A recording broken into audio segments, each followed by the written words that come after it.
Hey guys, Jade Johnson here, Transgender Support. Today I want to do a follow-up from a previous video where I started talking about my own experience with taking hormones, and I wanted to do that video to just tell you a little bit more about my general reaction to taking hormones. But today I want to spend a little bit more time on questions people ask a lot about, which is if I'm a trans female and I make the decision to start taking hormones, because again, it's not required. If you don't end up taking them because you don't want to or you can't, it doesn't make you less authentic in your true self. But if you are in a situation where you want to and you're able to start taking hormones, specifically estrogen or estradiol, you will oftentimes notice secondary sex characteristics will change for your body. So I want to try to remember various things. There's all kinds of stuff to think about, but I'm just literally thinking from top down so I don't forget.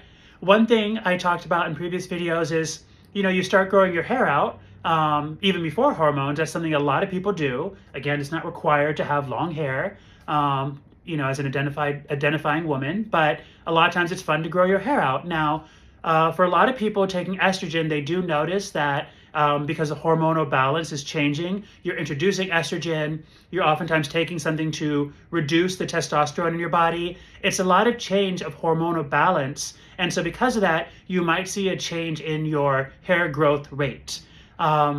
Related to that, a very common thing you'll see online, people talk about a lot, is your pores can sometimes get a bit smaller and your skin will secrete less oil and your skin might get drier. Now, this is not something that I really noticed myself, but I've always had sort of like naturally like a little bit softer skin. I think I maybe produce a little bit more oil in my skin. So I didn't notice that, but it is a very common thing. And that's something that you might, if you do experience it, notice right away. Whereas some other things we'll talk about, you have to give yourself time. You have to give the estrogen, the estradiol time to work in the body. But the skin kind of texture, the oiliness, the pores, that's something that you might start recognizing sooner rather than later. One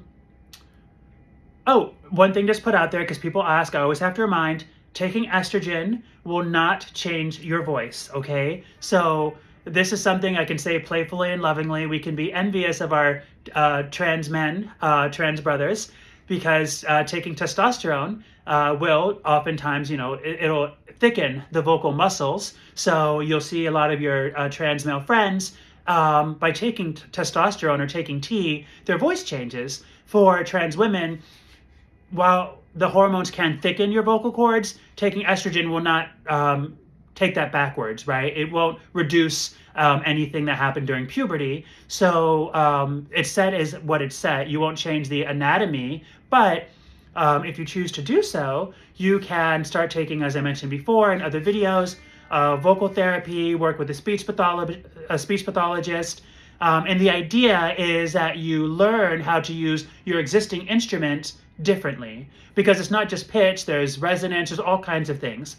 So that will not change with estrogen, but there's other things you can do. A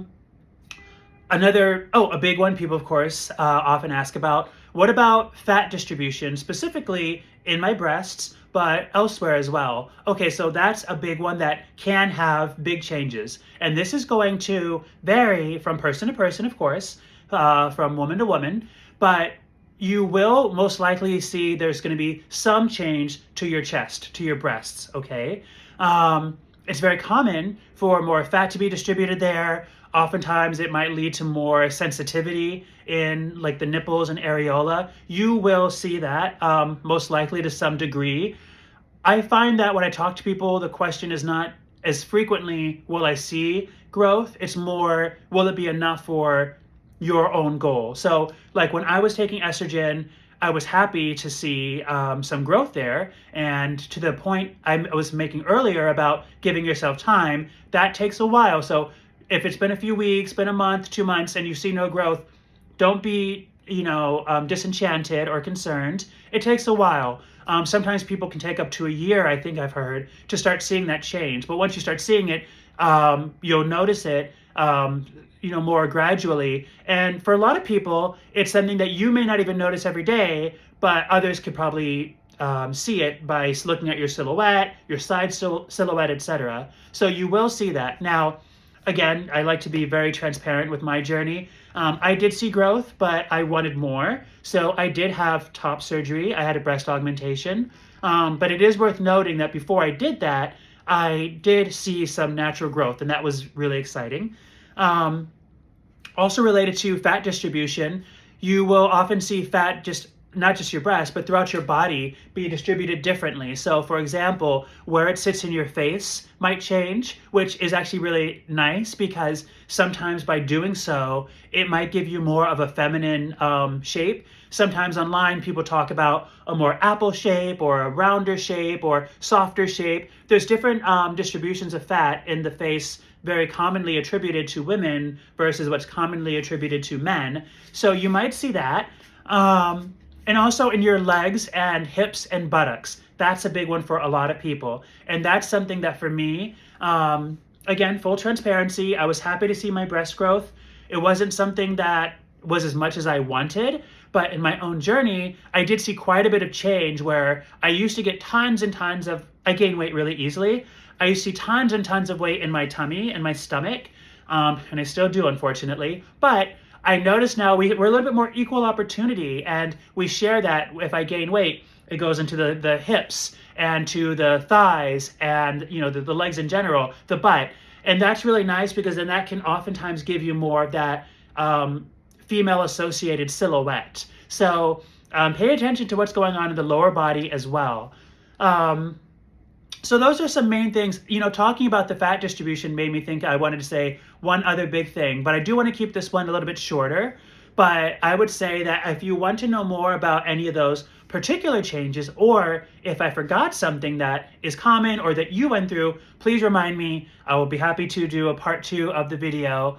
But yeah, those are some changes you can expect to see. And as I always go back to, you're going to start to notice themes with me.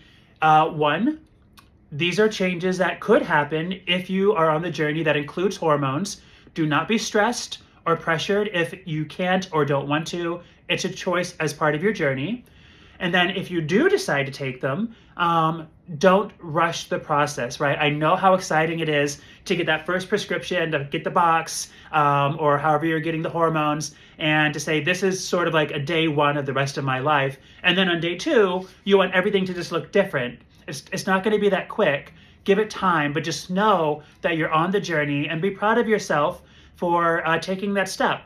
One final thing that, always going back to my Jadeisms, this is a big one, right? So take the step, give yourself time, see how you feel about it, check in with yourself, and then see where you want to go for the next step or not. But give yourself time, listen to yourself, listen to your body, see how you're feeling, and take care of yourself. So those are a few things to potentially expect if you start to take hormones, and we'll see you for the next one.